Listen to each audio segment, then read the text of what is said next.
మన క్రైస్తవ విశ్వాస జీవితంలో ప్రభువు సిలువపై పలికినటువంటి 7 మాటలు ఎన్ని సంవత్సరాలు మనము దాని గురించి చెప్పుకున్నా కూడా దానిలో ఉన్నటువంటి సారాంశమును ఏ విశ్వాసి అర్థం చేసుకోకపోతే ఆ యొక్క మాటలు వృధా అయిపోతాయి. ప్రభువు తను జీవించినటువంటి కాలమంతా కూడా కొండ మీద ప్రసంగము, అనేకమైనటువంటి ప్రసంగాలు, అనేకమైనటువంటి స్వస్థతలు, అనేకమైనటువంటి బోధలు, టీచింగ్స్, ప్రీచింగ్స్, హీలింగ్స్ ఆయన చేస్తూ భూలోకంలో సంచరించినటువంటి విషయం మనందరికీ తెలిసినటువంటిదే. అయితే వాటన్నిటికంటే ముఖ్యమైనటువంటి సారాంశాన్ని, ఆయన మనకు ముఖ్యమైనటువంటి సందేశాన్ని అనుగ్రహించింది ఎక్కడంటే సిలువ మీద ఆయన పలికినటువంటి 7 మాటలు. అయితే ఆ 7 మాటల్లో ఉన్నటువంటి సమస్త విధములైనటువంటి ఆ మాటలను మనం ఏమనుకోవచ్చు అంటే ఒక్కొక్క మాట కొరకు ఒక హాఫ్ అన్ అవర్ చెప్పుకుంటూ వెళ్ళిపోతే దాని వలన కాదు. కానీ విశ్వాస జీవితంలో ఆ 7 మాటలు మనం ఎలాగా అప్లై చేసుకుంటున్నాం, ప్రభు ఇచ్చినటువంటి ఆ సందేశం ఏంటి, అంత అమూల్యమైనటువంటి ఆ పలుకులు ఏంటి అనే విషయాన్ని మనము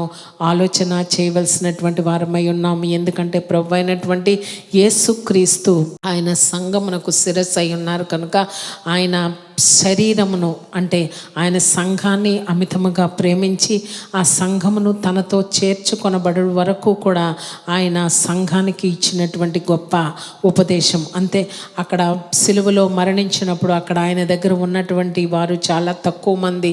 అయితే ఆ సందేశం ఎవరంటే సమస్త యావత్ ప్రపంచానికి ఈనాటి వరకు ఇన్ని వేల సంవత్సరాల తర్వాత కూడా ఆ యొక్క సందేశంలో ఉన్నటువంటి ఆ సారాంశాన్ని మనం అందరము అవగాహన చేసుకోవాలి. ఎందుకంటే మానవుడు చేయలేనటువంటి మొట్టమొదటి పని ఏంటంటే క్షమాపణ.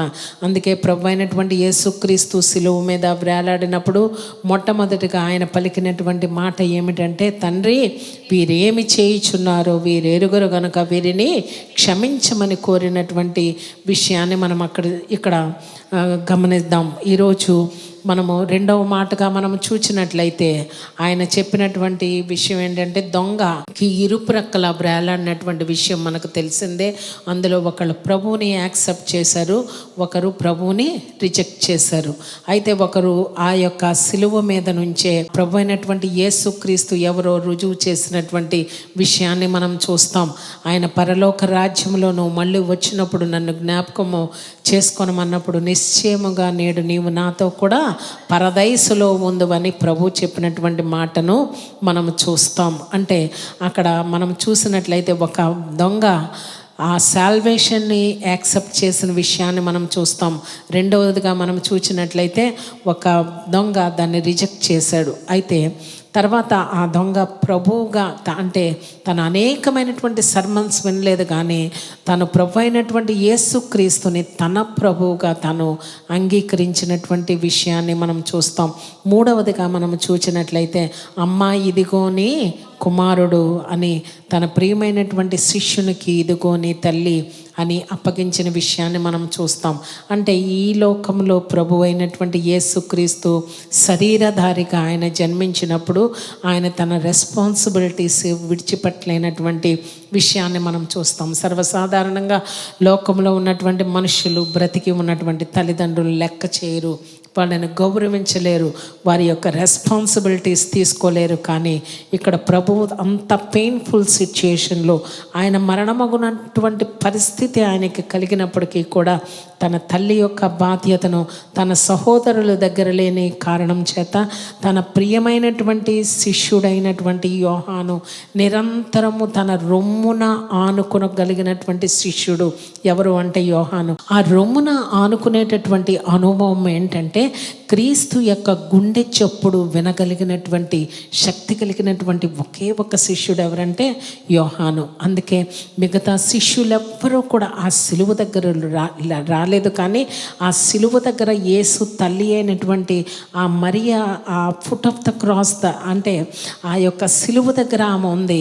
ఆ ప్రక్కనే ఆయన శిష్యుడైనటువంటి యోహాను నిలిచి ఉన్నటువంటి పరిస్థితి మనం చూస్తాం.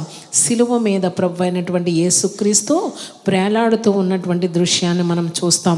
అంటే ఆయన తన తల్లి అయినటువంటి ఆ మరియను తనను మోసి తన గర్భమును మోసి జన్మనిచ్చినటువంటి తల్లిని ఆయన మర్చిపోలేనటువంటి విషయాన్ని మనం అక్కడ చూస్తామైనటువంటి యేసుక్రీస్తు ఆ ఇరువురికి ఒకరినొకరిని అప్పచెప్పినటువంటి విషయాన్ని మనం చూస్తాం. 4వ మాటగా మనం చూసినట్లయితే నా దేవా నన్నెందుకు చెయ్యి విడిచితివి అంటే తండ్రి అయినటువంటి యెహోవా తన కుమారుడైనటువంటి యేసుక్రీస్తు మీద పాప రోగ శాపాలన్నీ వేసిన తర్వాత పాపిగా ఆయన చూడలేక ఆయన ముఖాన్ని మరుగుపరుచుకున్నటువంటి విషయాన్ని మనం చూస్తాం.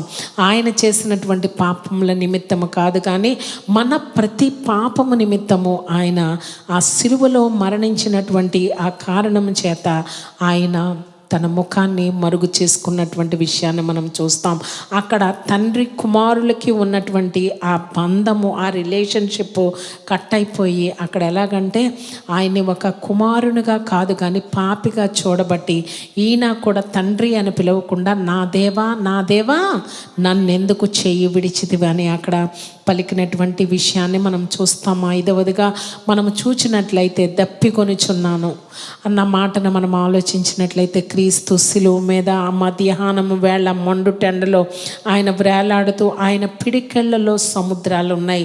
ఆయన ఈ జలరాశిని అంతటిని సృష్టించినటువంటి ఆ సృష్టికర్త దాహం కొండం ఏంటంటే మానవుడు ఎంత వికార రూపమును ధరించినటువంటి వాడై ప్రభువు దప్పికొనిచున్నాను అంటే ఈ లోకంలో ఒక మానవునికి సమస్త మానవాళికి దప్పి తీర్చడానికి ఆయన నీళ్లను అనుగ్రహించినప్పుడు ఒక గ్లాస్ ఆఫ్ వాటర్ మానవుడు దేవునికి అనుగ్రహించలేకపోయాడు. ఇన్ని సముద్రాలు ఇన్ని నదులు లేకపోతే ఇంత జలాలు ఆయన సృష్టించినప్పుడు ఆ సృష్టి అంతా కూడా ఆయన యొక్క ఆ జలాన్ని అనుభవిస్తూ వాళ్ళ సస్టైన్ అవుతూ కూడా ప్రభువుకి చిన్న జలాన్ని చిన్న గ్లాస్ ఆఫ్ వాటర్ని ప్రభువుకి అందించలేక చిరకలో ముంచిన అంటే చేదులో దాన్ని ముంచినటువంటి ఆ స్పంజి ఆయన నోటికి అందించినప్పుడు ఆయన దాన్ని రిజెక్ట్ చేసినటువంటి విషయాన్ని మనం చూస్తాం. దేవుని యొక్క జాలి దేవుని యొక్క ప్రేమ మానవుడు బ్రతకడానికి ఆయన సమస్త విధములైనటువంటి ఆ ప్రొవిజన్స్ అనుగ్రహిస్తే ప్రభువు దప్పికొనిచున్నాను అన్న మాటను మనం ఆలోచించినట్లయితే మానవుడు ఒక్క మనిషి యొక్క దప్పికను తీర్చలేకపోయిన ఆ క్రూరత్వాన్ని మనకి సూచిస్తూ ఉంటుంది. తర్వాత మాట ఏంటంటే సమాప్తమైనది. ఏమి సమాప్తమైందంటే ఆయన వచ్చి ఆయన భూమి మీదకి శరీరధారి అయ్యి వచ్చి కృపాసత్య సంపూర్ణుడుగా అంటే హీ ట్యాబర్నికల్డ్ అమాంగ్ మెన్ అంటాం. ఆయన మనుష్యులతో తన నివాసాన్ని ఏర్పరచుకుని శరీరధారి అంటే వాక్యమే శరీర రూపము దాల్చి మన మధ్య నివాసం చేసినటువంటి విషయాన్ని మనం చూస్తాం.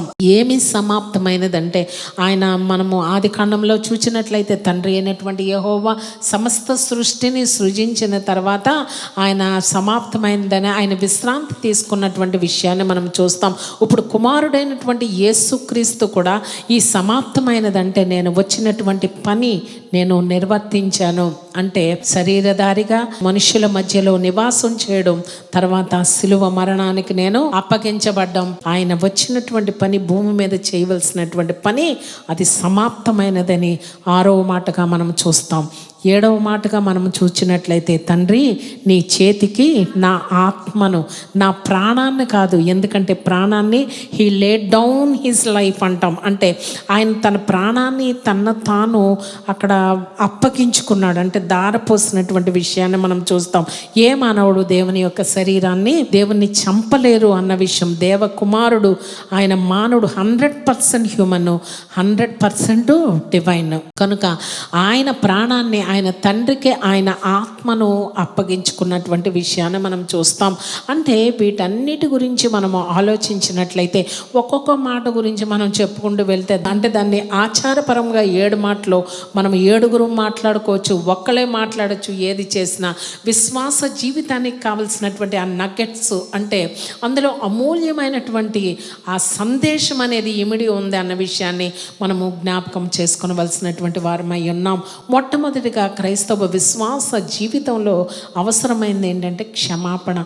ఆ క్షమాపణ అనేది మన జీవితంలో మనకి విశ్వాసుల్లో కానీ అన్యులు కూడా చాలామంది క్షమిస్తారు, కానీ కొంతమంది విశ్వాసులు క్షమిస్తామంటారు కానీ క్షమించలేకపోతారు.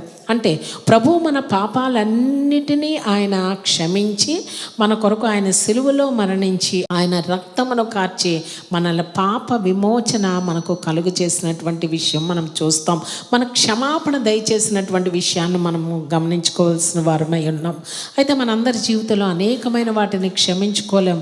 అయితే ఒక గొప్ప భక్తుడు చెప్తాడు, నీకున్న మెమరీ పవర్కి దేవునికి కృతజ్ఞతాస్తుతులు చెల్లించుకో అని చెప్తాడు. ఎందుకంటే మెమరీ పవర్ ఎంత గొప్పగా ఉంటుందండి. మనం సర్వసాధారణంగా మెమరీ ఎక్కడ స్కిప్ అయిపోతుందో అని భయపడుతూ ఉంటాం, కానీ కొంతమందికి మెమరీ ఎంత చక్కగా ఉంటుందంటే ఏ సంవత్సరం ఎప్పుడు ఎలా జరిగిన విషయాలు కూడా వాళ్ళు జ్ఞాపకం చేసుకుంటారు.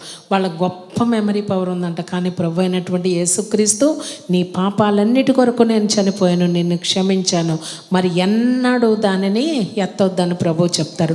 కనుక మన జీవితాల్లో కూడా క్షమాపణ అనేది చాలా ముఖ్యం.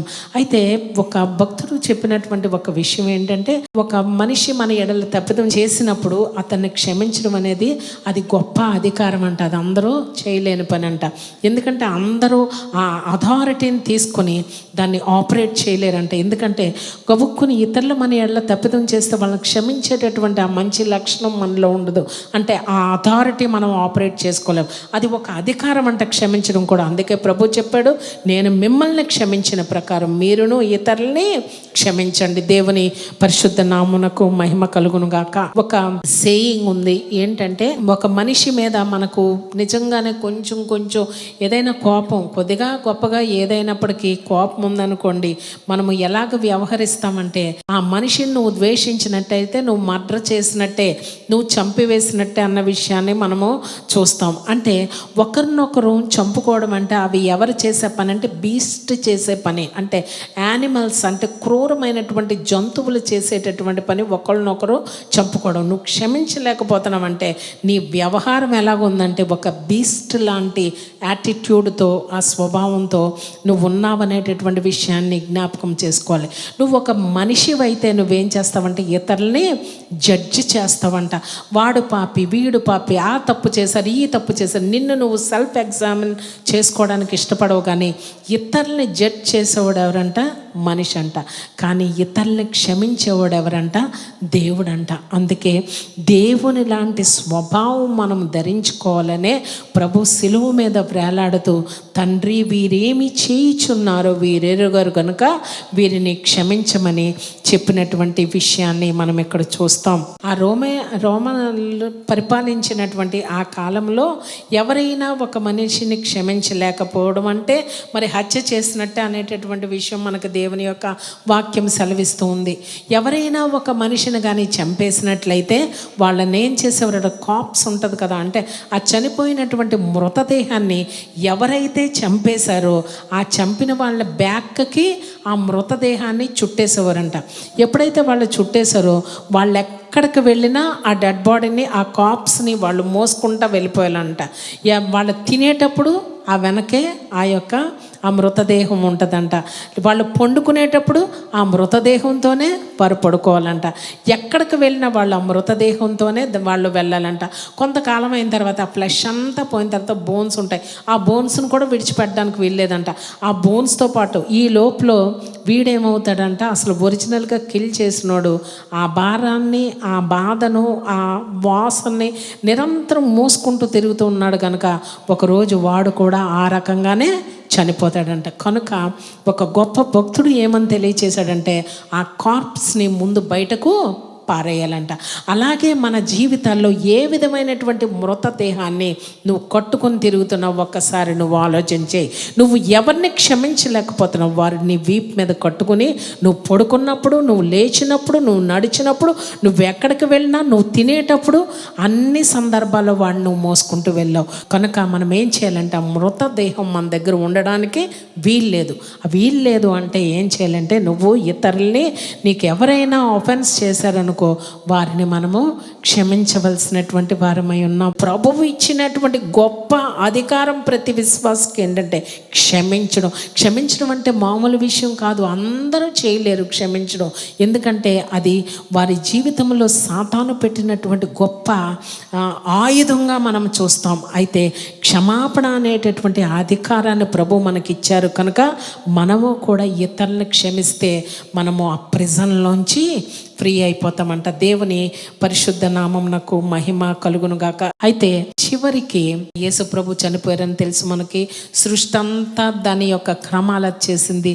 పగలు ఉండవలసింది మెట్ట, మధ్యాహ్నం 3 గంటలకు ఉండవలసింది కటిక చీకటి అయిపోయిందన్న విషయం. ఇవన్నీ ఎన్నిసార్లు మాట్లాడుకున్నా అనవసరం. ఎర్త్క్వేక్ వచ్చిందంటాం, భూకంపం వచ్చిందంటాం, తెర పైనుండి క్రింద వరకు చినికింది దేవాలయపు తెర అనే విషయాలన్నీ మనం మాట్లాడుకుంటాం. ఈ దేవాలయపు తెర కూడా మనం ఆలోచించినట్లయితే హోలీ ఆఫ్ హోలీస్, అతి పరిశుద్ధ స్థలంలోనికి వెళ్ళే దగ్గర అక్కడ ఉన్నటువంటి దాదాపు చాలా వెడల్పు, ఆ తెరను ప్రక్కకు లాగాలంటే 300 మంది యాజకులు కలిపితేనే కానీ అది ప్రక్కకు రాదంట. పైనుండి క్రింద వరకు చినగాలంటే మానవులు ఎవరో కూడా ఆ యొక్క ఎంత పెద్ద షార్ప్ సిజర్స్ కానీ వేరే ఆయుధాలు పెట్టినా కూడా ఆ యొక్క తెర చిన్నకోకుండా దాన్ని నేసినటువంటి ఆ తెర పైనుండి క్రింద వరకు 2గా చినిగిందంటే క్రింద నుంచి మానవుడు పైకి చెంపలేడు, పైనుండి క్రింద వరకు ఆ తెర చినిగిపోయిందని మనకు బైబిల్లో కనబడుతుంది.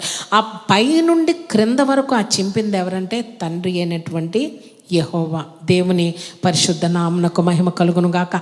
ఆ తెర మానవుడు చింపాలంటే అంత పైకెక్కి 30 అడుగులు పైకెక్కి చింపలేడు, క్రింద నుంచి పైకెక్కి చింపలేడు.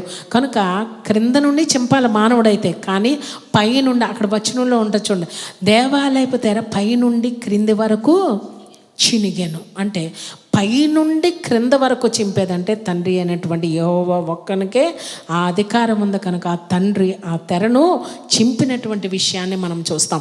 ఎప్పుడైతే ఆ వేయిలు తెర 2గా చినిగిపోయిందో మానవుడు దేవుని దగ్గరికి డైరెక్ట్గా ప్రవేశించడానికి అధికారం, కృపాసనము దగ్గరికి డైరెక్ట్గా ధైర్యముగా వెళ్ళడానికి మానవునికి యాక్సెస్ దొరికింది. దేవుని పరిశుద్ధ నామమునకు మహిమ కలుగును గాక.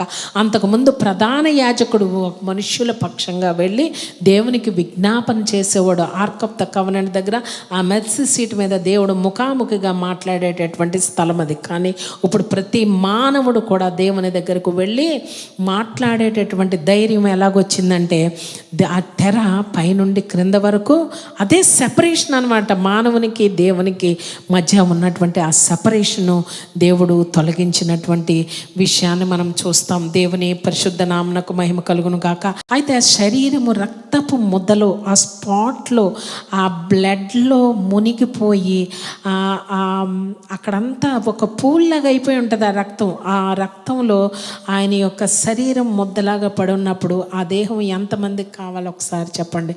కానీ మనం ఆలోచించినట్లయితే అరిమిత యోసేపు అక్కడికి వెళ్ళినటువంటి విషయాన్ని మనం చూస్తాం. రిఫరెన్స్లు అవన్నీ తీయొద్దు, మనకు టైం అయిపోతుంది. కానీ అక్కడ మనం వెళ్ళినట్లయితే మీరు చదవండి బైబిల్, మీకు అర్థమవుతుంది.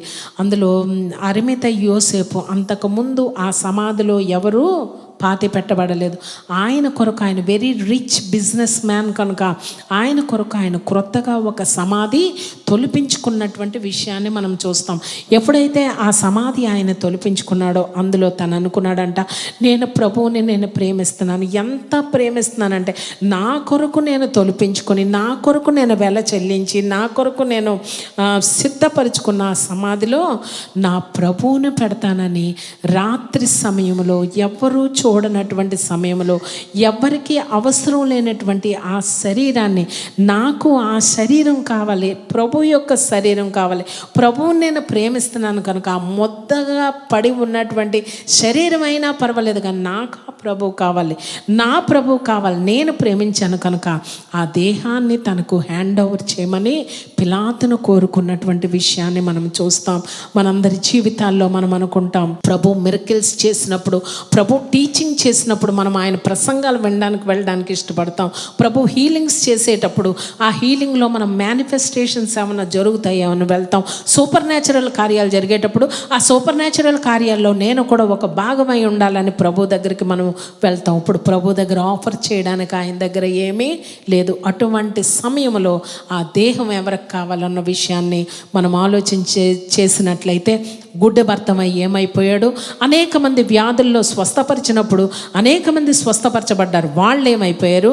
ఆయన ఫీడింగ్ ఆఫ్ 5,000 అంటాం, 5,000 మందిని ఆయన ఆహారాన్ని పంచి ఇచ్చినప్పుడు వాళ్ళు ఏమైపోయారు?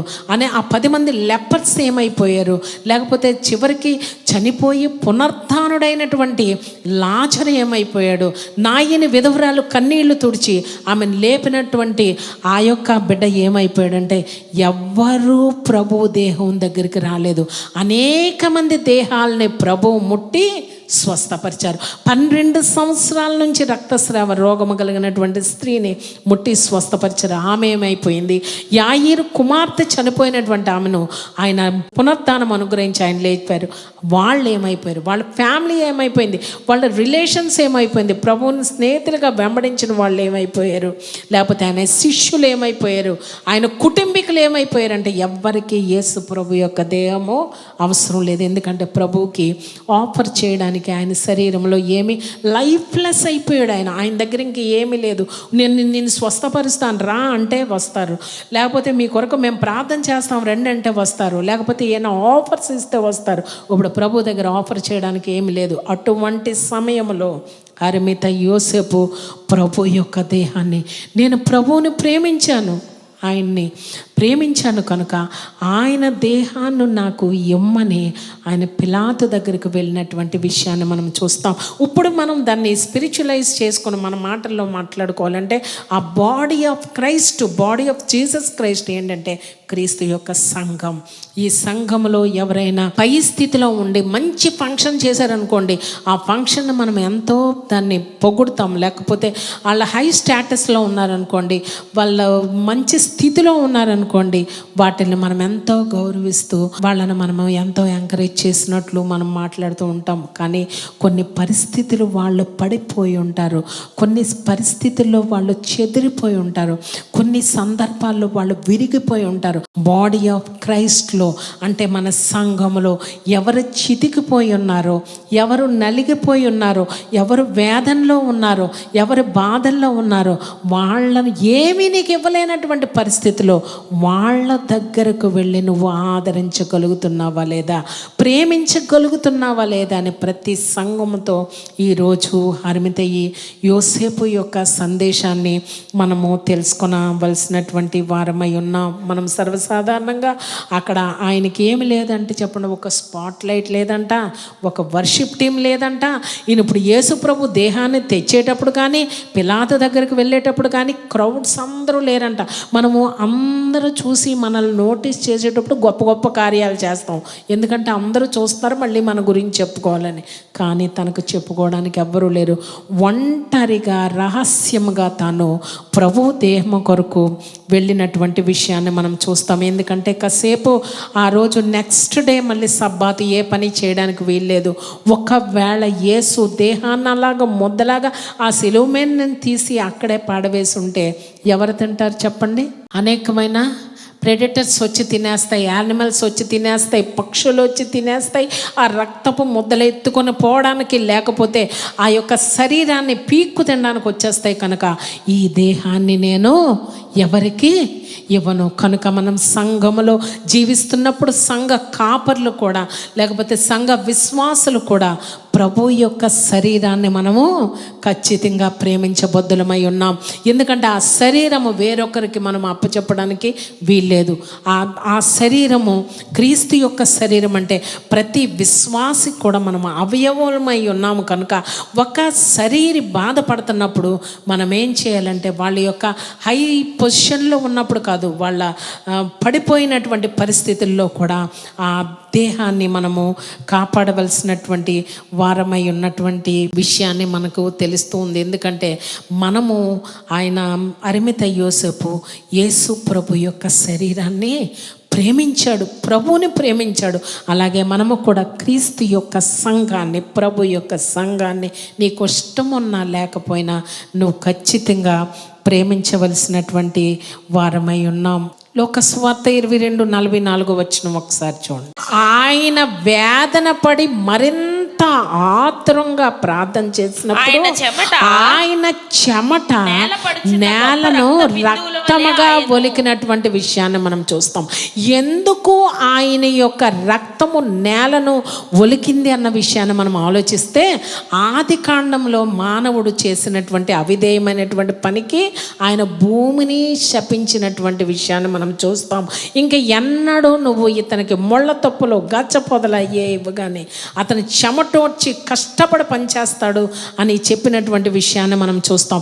ఆ మానవుడు చెమట ఓడ్చి కష్టపడి పనిచేసినంతకాలం కూడా తనకు తగిన ఫలం రాలేదు. కానీ ఇప్పుడు ఈ మనుష్య కుమారుడు శరీరధారి అయి మనిషిగా, దేవుని యొక్క కుమారుడు మనుషుడుగా పుట్టినప్పుడు ఈయన యొక్క స్వెట్, ఈయన యొక్క చెమట ఇప్పుడు ఎలా టర్న్ అయిపోయిందంట, రక్తముగా ఎప్పుడైతే మార్చబడి భూమి మీద చిందించబడిందో, పాప క్షమాపణ కలగాలంటే రక్తము చిందించకుండా క్షమాపణ లేదు. కనుక ఈ భూమిని విమోచించాలంటే మనుష్య కుమారుని యొక్క చెమట రక్తముగా మారి భూమి మీద ఎప్పుడైతే స్పిల్ అయిందో, ఆ భూమికి ఉన్నటువంటి శాపము ఆశీర్వాదంగా మార్చబడింది. దేవుని పరిశుద్ధ నామమునకు మహిమ కలుగును గాక. అంటే భూమికి రిడెంప్షన్ కలిగింది, విమోచన కలిగింది. ఎందుకంటే మనుష్య కుమారుని యొక్క రక్తం.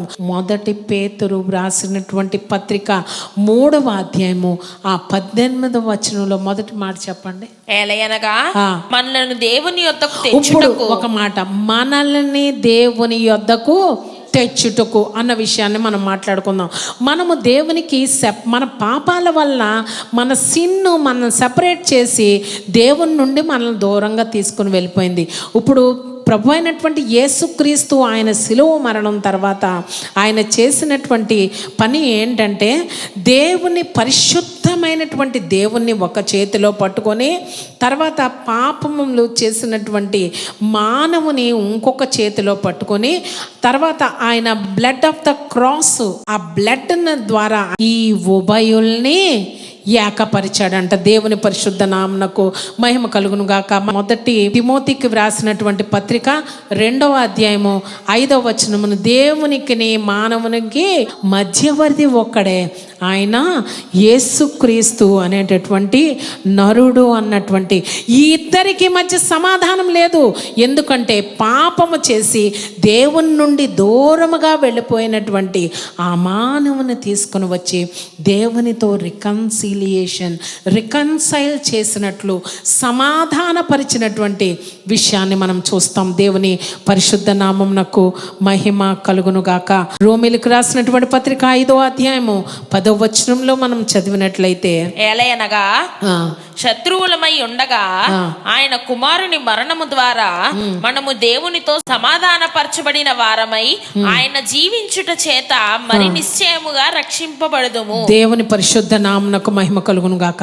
ఇందాక దేవుని దగ్గరికి మనల్ని తీసుకుని వస్తారు అనేటటువంటి విషయాన్ని మనము ధ్యానించుకున్నాం. అది గ్రీక్లో దాన్ని ఎంత చక్కగా వివరణ చేశారంటే, ఒక ఇండివిజువల్ పర్సన్ మనం తీసుకుని ఒక రాజు దగ్గరికి తీసుకుని వెళ్ళి, ఇతని కొరకు, ఇతని నిమిత్తము నా రక్తాన్ని నేను చిందించి ఇతన్ని కొన్నాను కనుక ఇతడు నీతిమంతుడుగా తీర్చబడని దేవుని దగ్గరికి పాపి అయినటువంటి మానవుని తీసుకొని వచ్చాడంట. అదే దేవుని యొద్దకు మనల్ని తీసుకొని వచ్చుట కొరకు అనేటటువంటి మాటకు మీనింగ్. ఎందుకంటే పాపి అయినటువంటి మానవుడు దేవుని దగ్గర ఎప్పుడు సమీపించలేడు.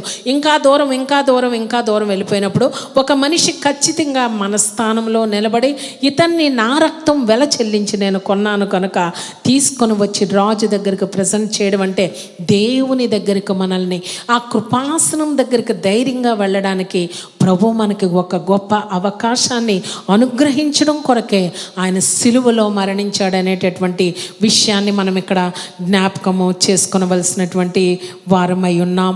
ప్రకటన గ్రంథం ఒక చోట వ్రాయబడి ఉంటుంది, గొర్రె పిల్ల రక్తముతో కడగబడితే తెల్లని బట్టలు అయిపోయినాయి అంట. అది ఎలా సాధ్యం చెప్పండి? రక్తంలో ముంచితే బట్టలు ఏ రకంగా వస్తాయి? ఎర్రగా అవుతాయి. ఇక్కడ తెల్లగా ఎలా అవుతాయి చెప్పండి ఒకసారి? అంటే క్రీస్తు యొక్క రక్తము మనల్ని పవిత్రులుగా చేయగలిగినంత, అంటే స్టెయిన్స్ అనేవి లేకుండా మన పాపాలని కంప్లీట్గా తుడిచిపెట్టగలిగినటువంటి శక్తి కలిగినటువంటిది యేసు యొక్క రక్తము మాత్రమే. కనుక మొదటి పేతురు రాసినటువంటి పత్రిక 3వ అధ్యాయం 18వ వచనం చదువుకొని ముగించుకుందాం. మనల్ని దేవుని యొద్దకు తెచ్చుటకు అనీతిమంతులమైనటువంటి మనలాంటి వారి కొరకు నీతిమంతుడైనటువంటి క్రీస్తు శరీర విషయములో చంపబడి ఆత్మ విషయములో బ్రతికింపబడి పాపముల విషయంలో